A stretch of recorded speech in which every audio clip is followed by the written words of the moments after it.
दोस्तों, आज मैं आपको एक ऐसी सच्ची और हैरतअंगेज कहानी बताने जा रहा हूं जिसका सच सुनकर आपके रोंगटे खड़े हो जाएंगे। कल्पना कीजिए एक ऐसी बंजर और मृत जमीन की जहां सालों से जिंदगी का कोई नामो निशान नहीं था। एक ऐसी जगह जिसे कुदरत भी भुला चुकी थी और वैज्ञानिक भी मान चुके थे कि इसे वापस जिंदा करने में लगभग सदियां लग जाएंगी। लेकिन तभी कुछ ऐसा हुआ जिसने पूरी दुनिया के इकोलॉजी साइंस की नींव हिलाकर रख दी। सिर्फ 24 महीने, जी हाँ, सिर्फ 2 साल के छोटे से वक्त में वह मौत के सन्नाटे वाली बंजर जमीन एक बेहद घने, हरे भरे और रहस्यमयी जंगल में बदल गई। और सबसे खौफनाक और हैरत में डालने वाली बात यह थी कि इस चमत्कार को करने के लिए किसी जादुई दवा, करोड़ों डॉलर की मशीन या किसी बहुत एडवांस टेक्नोलॉजी का इस्तेमाल नहीं किया गया था। इस विशाल जंगल को पैदा करने के लिए सिर्फ उस एक ऐसी चीज का इस्तेमाल किया गया था जिसे पूरी दुनिया हर सुबह कचरे में फेंक देती है। एक ऐसी बेकार और सड़ी हुई चीज जिसे हम सबसे ज्यादा बदबूदार मानते हैं। उसने एक मरे हुए इकोसिस्टम में ऐसी जान फूंकी कि खुद वैज्ञानिक अपनी आंखों पर विश्वास नहीं कर पाए। यह कहानी एक ऐसे खतरनाक एक्सपेरिमेंट की है जिसके बारे में सुनकर आपका नेचर और साइंस को देखने का नजरिया हमेशा के लिए बदल जाएगा। एक ऐसी सच्चाई जो साबित करती है कि जिसे हम इंसान अपनी सबसे बड़ी गलती मानते हैं, वही गलती कुदरत के लिए एक विशाल आशीर्वाद बन सकती है। लेकिन आगे बढ़ने से पहले हमारी आपसे एक छोटी सी रिक्वेस्ट है कि अगर आप हमारे चैनल पर पहली बार आए हैं तो प्लीज इसे सब्सक्राइब जरूर कर लीजिए, और अगर वीडियो पसंद आए तो उसे लाइक करना मत भूलिएगा। एक बंजर जमीन और एक खौफनाक सच्चाई। हमारी यह कहानी शुरू होती है सेंट्रल अमेरिका के एक बेहद खूबसूरत देश कोस्टा रिका से। कोस्टा रिका अपने घने जंगलों और वाइल्ड एनिमल्स के लिए पूरी दुनिया में मशहूर है, लेकिन इस खूबसूरती के पीछे एक बहुत ही खौफनाक सच्चाई छिपी हुई थी। पिछले कुछ दशकों में खेती करने और गाय भैंसों को चराने के लिए यहाँ के हजारों एकड़ घने जंगलों को बेरहमी से काट दिया गया था। जब जंगल कट गए तो जमीन पूरी तरह से बंजर हो गई। लेकिन सबसे बड़ी तबाही तब आई जब इस खाली जमीन पर एक ऐसी आक्रामक और जिद्दी घास ने कब्जा कर लिया जिसे अफ्रीकन पास्चर ग्रास कहा जाता है। यह घास कोई आम घास नहीं थी। 20वीं सदी के मध्य में इसे खास तौर पर मवेशियों को चराने के लिए दूसरे देशों से यहाँ लाया गया था। लेकिन किसी ने यह नहीं सोचा था कि यह घास एक दिन इस पूरे इलाके के लिए एक भयानक श्राप बन जाएगी। यह घास इतनी घनी और ऊंची होती है कि यह पूरी जमीन पर एक मोटी चादर बिछा देती है। इसके नीचे किसी भी नए बीज को सूरज की रोशनी या पानी नसीब नहीं होता। एक तरह से यह घास एक हरा रेगिस्तान बना देती है जहां उसके अलावा कुछ नहीं उग सकता। यह घास किसी विलन से कम नहीं थी। यह इतनी तेजी से बढ़ती थी और इसकी जड़ें इतनी गहरी होती थी कि यह किसी भी नए पेड़ या पौधे को उगने ही नहीं देती थी।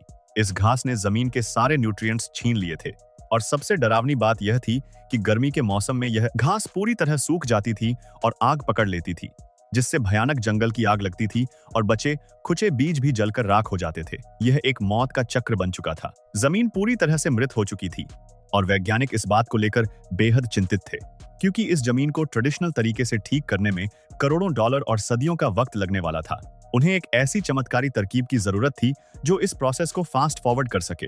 जब साइंस ने एक अजीब और रिस्क भरा फैसला लिया। साल 2018 में यूनिवर्सिटी ऑफ हवाई और ETH ज़ुरिक के कुछ वैज्ञानिक, जिनकी लीड रिसर्चर डॉक्टर रेबेका कोल थीं, उन्होंने एक ऐसा एक्सपेरिमेंट डिजाइन किया जिसे सुनकर आम लोगों को लगा कि शायद इन वैज्ञानिकों का दिमाग खराब हो गया है। उन्हें याद था कि 1990 के दशक में एक बार मौसम्बी के छिलकों का इस्तेमाल करके एक छोटा सा एक्सपेरिमेंट हुआ था, लेकिन मौसम्बी के छिलकों को ठीक होने में 16 साल लग गए थे। डॉक्टर रेबेका और उनकी टीम को एक ऐसा फॉर्मूला चाहिए था जो इससे भी ज्यादा फास्ट, ज्यादा अग्रेसिव और ज्यादा ताकतवर हो। उन्हें एक ऐसी आग चाहिए थी जो उस इन्वेसिव घास को पूरी तरह खत्म कर दे और मिट्टी में एक झटके में जिंदगी भर दे। वैज्ञानिकों का मानना था कि कुदरत के पास हर बीमारी का इलाज है, बस उसे सही मात्रा में इस्तेमाल करने का तरीका खोजना होगा। तभी उनकी नजर एक ऐसी इंडस्ट्री पर पड़ी जो कोस्टा रिका में बहुत बड़ी है, और वह इंडस्ट्री हर साल लाखों टन कचरा पैदा कर रही थी। वह थी कॉफी इंडस्ट्री। वैज्ञानिकों ने एक ऐसा खतरनाक और अजीब फैसला लिया जिसने सबको हैरान कर दिया। उन्होंने तय किया कि वह इस बंजर जमीन को ठीक करने के लिए सड़ी हुई और बदबूदार कॉफी पल्प का इस्तेमाल करेंगे। कॉफी का कचरा, एक अनोखा और बदबूदार हथियार। आगे बढ़ने से पहले हमें यह समझना होगा कि आखिर यह कॉफी पल्प क्या होता है। दोस्तों, हम जो कॉफी पीते हैं वह दरअसल एक छोटे से लाल रंग के फल का बीज होता है जिसे कॉफी चेरी कहते हैं। कॉफी बनाते वक्त सिर्फ उसके अंदर का बीज निकाल लिया जाता है और उसके बाहर का जो गूदा और छिलका होता है उसे फेंक दिया जाता है। इसे ही कॉफी पल्प कहते हैं। दुनिया भर में हर साल लाखों टन कॉफी पल्प कचरे के रूप में फेंक दिया जाता है। यह कचरा इतना खतरनाक होता है कि अगर इसे ऐसे ही खुले में या नदियों में फेंक दिया जाए तो इसमें से निकलने वाला एसिड और केमिकल्स पानी को जहरीला बना देते हैं। और जलीय मछलियों को मार देते हैं। यही वजह थी कि कॉफी बनने वाली फैक्ट्रीज के बाहर इस कचरे के बड़े बड़े बदबूदार पहाड़ बन जाते थे। इस कचरे में पानी की मात्रा बहुत ज्यादा होती है और जब यह सड़ता है तो इसमें से बेहद भयानक गैसें निकलती हैं। यह एक ऐसा प्रदूषण है जिससे निपटना किसी भी देश की सरकार के लिए एक बहुत बड़ी सिरदर्दी होता है। लेकिन वैज्ञानिकों को इस जहरीले लगने वाले कचरे में एक चमत्कारी ताकत नजर आ रही थी। उन्हें पता था कि इस कचरे के अंदर कार्बन, नाइट्रोजन और फास्फोरस का एक बहुत बड़ा खजाना छिपा हुआ है। अगर इस खजाने को सही तरीके से बंजर मिट्टी में मिला दिया जाए तो यह किसी संजीवनी बूटी से कम नहीं होगा। 30 ट्रक्स और एक बड़ा रिस्क एक्सपेरिमेंट की शुरुआत। दुनिया के सामने इस थियरी को साबित करने का वक्त आ चुका था। 2018 में डॉक्टर रिबेका की टीम ने एक मृत पास्चर लैंड का चुनाव किया। उन्होंने इस जमीन को 2 हिस्सों में बांट दिया। एक हिस्सा वैसा ही छोड़ दिया गया, आम बंजर जमीन की तरह, और दूसरे हिस्से पर उन्होंने एक बेहद एग्रेसिव एक्शन लिया। उन्होंने पास की एक कॉफी फैक्ट्री से लगभग 30 विशाल डंप ट्रक्स भरकर सड़ी हुई बदबूदार कॉफी पल्प मंगवाई और इस पूरे कचरे को उस दूसरे हिस्से की जमीन पर लगभग आधा मीटर मोटी लेयर बनाकर बिछा दिया। वहां की हवा में अचानक से एक भयानक सड़ांध फैल गई थी। पूरा इलाका किसी कचरे के डंप यार्ड की तरह लगने लगा था। लोगों को लग रहा था कि वैज्ञानिक इस जमीन को और ज्यादा बर्बाद कर रहे हैं। इस कचरे को जमीन पर बिछाने के बाद वैज्ञानिक वहां से चले गए और उन्होंने इस जमीन को कुदरत के हवाले पर छोड़ दिया। यह एक बहुत बड़ा जुआ था। अगर यह प्रयोग नाकाम हो जाता तो वह जमीन हमेशा के लिए एक जहरीले कचरे का ढेर बनकर रह जाती और वैज्ञानिकों को पूरी दुनिया में शर्मिंदगी का सामना करना पड़ता। द डार्क फेज, सड़ांध, कीड़े और जमीन का उबलना। शुरुआती महीनों में जो वहां हुआ वह देखने में बिल्कुल भी खूबसूरत नहीं था। आधा मीटर मोटी कॉफी पल्प की लेयर जब ट्रॉपिकल गर्मी और बारिश के संपर्क में आई तो उसमें बेहद तेजी से सड़ने का प्रोसेस शुरू हो गया। उस कचरे के अंदर बेहद गर्मी पैदा होने लगी। यह आम मिट्टी नहीं थी, यह उबलता हुआ ऑर्गेनिक मैटर बन चुका था। सड़ने की इस प्रक्रिया में अनगिनत फंगस और बैक्टीरिया पैदा हो गए थे जो इस कचरे को खाकर उसे मिट्टी में बदल रहे थे। यह बिल्कुल वैसा ही था जैसे कुदरत अपना खुद का एक विशाल हीटर चलाकर जमीन के अंदर मौजूद हर बुरी चीज को जला रही हो। 2 साल का लंबा इंतजार किसी डरावने सपने से कम नहीं था। वैज्ञानिकों को रातों को नींद नहीं आती थी। उनके दिमाग में बार बार यही सवाल गूंजता था कि क्या उन्होंने उस जमीन को हमेशा के लिए एक जहरीले दलदल में तो नहीं बदल दिया। बारिश के मौसम में जब उस कचरे से सड़ने की भयानक बदबू हवा में फैलती थी तो आसपास से गुजरने वाले लोग अपनी नाक बंद कर लेते थे। यह एक ऐसा खौफनाक मंजर था जिसे देखकर किसी को भी यकीन नहीं होता था कि यहाँ कभी जिंदगी पनप सकती है। हर किसी को लग रहा था कि यह प्रयोग इकोलॉजी के इतिहास की सबसे बड़ी भूल साबित होने वाला है और यही वह मास्टर स्ट्रोक था जिसका वैज्ञानिक इंतजार कर रहे थे। इस इंटेंस गर्मी और आधा मीटर मोटी लेयर ने उस जिद्दी और आक्रामक अफ्रीकन ग्रास को सांस लेने का मौका ही नहीं दिया। सूर्य की रोशनी उस घास तक पहुंच ही नहीं पाई और उस इंटेंस हीट ने उस घास की जड़ों को पूरी तरह से पकाकर हमेशा के लिए मिटा दिया। जो काम करोड़ों की मशीन सालों में नहीं कर पाई थी वह काम इस कचरे की सड़ांध ने कुछ ही हफ्तों में कर दिया था। लेकिन इस प्रोसेस में वहां लाखों की संख्या में कीड़े, मकोड़े और मक्खियां आ गई थी जो इस कॉफी पल्प को खा रही थी और डीकंपोज कर रही थी। यह देखने में एक तबाही लग रही थी लेकिन असल में यह जिंदगी का एक नया इकोसिस्टम बनने की पहली स्टेज थी।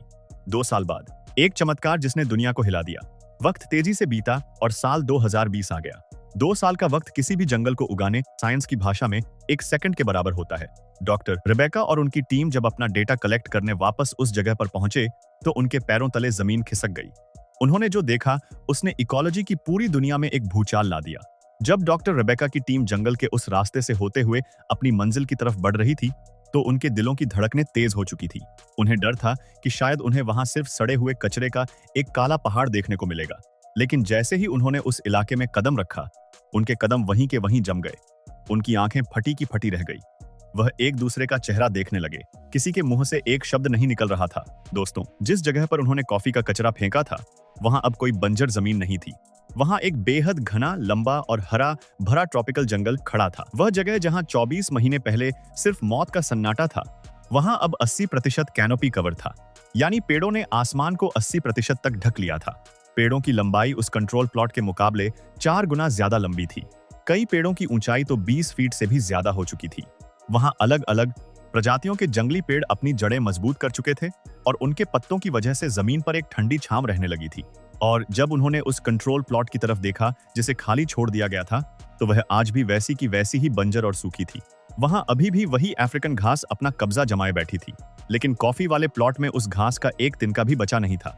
यह कोई मामूली बदलाव नहीं था, यह साइंस और नेचर का एक एब्सोल्यूट मिरेकल था। एक कचरे ने 2 साल के अंदर एक पूरा जंगल पैदा कर दिया था। यह जादू आखिर हुआ कैसे? साइंस का खेल। आपके दिमाग में यह सवाल जरूर उठ रहा होगा कि आखिर यह सब इतनी जल्दी हुआ कैसे? इसके पीछे 3 सबसे बड़े साइंटिफिक रीजंस थे, जिन्होंने मिलकर एक चमत्कार को अंजाम दिया। पहला कारण था घास का खत्म होना। जैसे मैंने पहले बताया, कॉफी पल्प की लेयर ने इन्वेसिव घास को सफोकेट करके मार दिया। घास मरते ही मिट्टी आजाद हो गई और नए पौधों के उगने का रास्ता पूरी तरह साफ हो गया। दूसरा सबसे बड़ा कारण था न्यूट्रिएंट बॉम्ब। कॉफी पल्प जब सड़ा तो उसने मिट्टी के अंदर नाइट्रोजन, कार्बन और फास्फोरस का एक भयानक बड़ा एक्सप्लोजन कर दिया। मिट्टी जो पूरी तरह बंजर हो चुकी थी, वह अचानक से दुनिया की सबसे ताकतवर और उपजाऊ मिट्टी बन गई। इस मिट्टी ने नए बीजों को एक नेचुरल स्टेरॉइड दे दिया, जिससे उनकी ग्रोथ आम पौधों से कई गुना तेजी से होने लगी। और तीसरा सबसे अनोखा कारण था द सीड मैग्नेट इफेक्ट।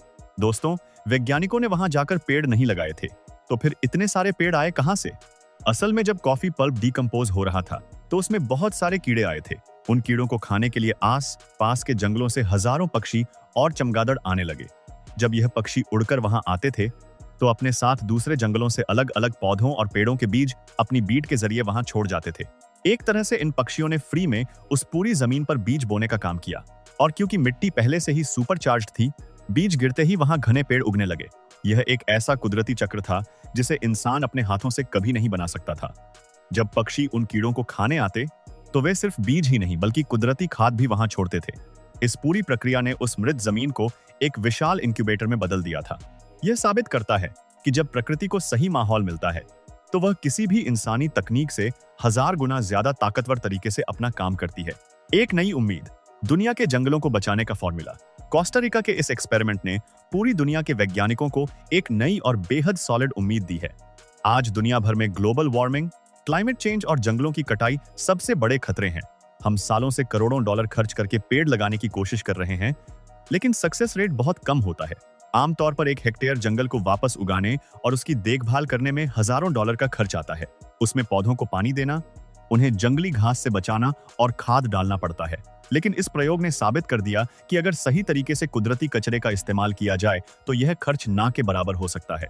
लेकिन इस कॉफी पल्प मिरेकल ने दिखा दिया है कि हम कचरे का इस्तेमाल करके इकोसिस्टम को हील कर सकते हैं। खेती और फलों का कचरा, जिसे डिस्पोज करना किसी भी देश के लिए एक बहुत बड़ा दर्द होता है, वह दरअसल नेचर की सबसे बड़ी दवा है। अगर हम इस वेस्ट को सही तरह से डिग्रेड हो चुकी लैंड्स पर डंप करें, तो हम ना सिर्फ कचरे की प्रॉब्लम को सॉल्व कर सकते हैं, बल्कि आने वाली सदी के लिए नए फॉरेस्ट भी तैयार कर सकते हैं। यह कॉस्ट इफेक्टिव है, नेचुरल है और सबसे बड़ी बात, यह बहुत तेजी से काम करता है। हमारे अपने देश के लिए एक बेहद जरूरी सीख।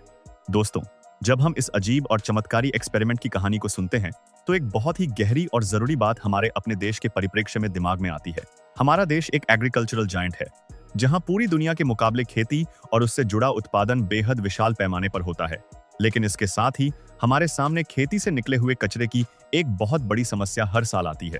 सर्दियों के शुरू होते ही हमारे देश के कई हिस्सों में खेती के बाद बचे हुए अवशेषों को जला दिया जाता है, जिससे उठने वाला धुआं हवा को पूरी तरह से जहरीला बना देता है।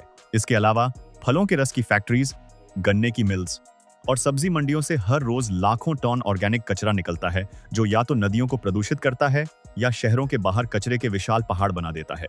दूसरी तरफ हमारे देश में ऐसी लाखों हेक्टेयर जमीन है जो माइनिंग, ओवरग्रेजिंग या जंगलों की अंधाधुंध कटाई की वजह से पूरी तरह बंजर हो चुकी है। कोस्टा रिका की कहानी हमें यह सिखाती है कि हम उस कचरे को आग लगाकर हवा में जहर घोलने के बजाय या उसे पानी में फेंकने के बजाय क्यों ना उस ऑर्गेनिक वेस्ट का इस्तेमाल अपनी बर्बाद हो चुकी जमीनों को वापस जिंदा करने में करें। अगर हमारी सरकारें, वैज्ञानिक और किसान मिलकर इस तरह के वेस्ट टू फॉरेस्ट मॉडल पर काम करें, तो सोचिए हम अगले कुछ ही सालों में अपने देश की बंजर जमीनों को कितने घने जंगलों में बदल सकते हैं। यह न सिर्फ हमारे प्रदूषण को कम करेगा, बल्कि क्लाइमेट चेंज से लड़ने में हमारा सबसे बड़ा हथियार बनेगा। आखिरी सवाल जो आपको सोचने पर मजबूर कर देगा, कोस्टा रिका का यह कॉफी पल्प मिरेकल सिर्फ एक साइंटिफिक स्टडी नहीं है, यह नेचर का हम इंसानों को दिया गया एक मैसेज है। नेचर हमें बता रही है कि अगर हम थोड़ी सी समझदारी दिखाएं, तो मौत के मुंह में जा चुके इकोसिस्टम को भी वापस जिंदगी मिल सकती है। जिसे हम कचरा कहकर निकाल देते हैं, वही नेचर के लिए खजाना है। आपको यह अद्भुत कहानी कैसी लगी? और क्या आपको लगता है कि हमारे देश में खेती के कचरे और फलों के कचरे को जलाने या फेंकने के बजाय यहाँ के बंजर इलाकों में इसी तरह जंगल उगाने के लिए इस्तेमाल किया जा सकता है? अपनी बेहद कीमती राय नीचे कमेंट्स में जरूर साझा करें। इस वीडियो को बनाने में और ऐसी डीप साइंटिफिक रिसर्च लाने में बहुत मेहनत लगती है, इसलिए इस वीडियो को अपने दोस्तों और परिवार के साथ शेयर करना बिल्कुल मत भूलिएगा। और ऐसी ही रोंगटे खड़े कर देने वाली, आंखें खोल देने वाली कहानियों से लगातार जुड़े रहने के लिए चैनल को तुरंत सब्सक्राइब करें और बेल आइकॉन दबाएं। मिलते हैं आपसे अगली वीडियो में एक और हैरत अंगेज सच्चाई के साथ। तब तक के लिए नेचर को बचाएं और अपना ख्याल रखें। जय हिंद।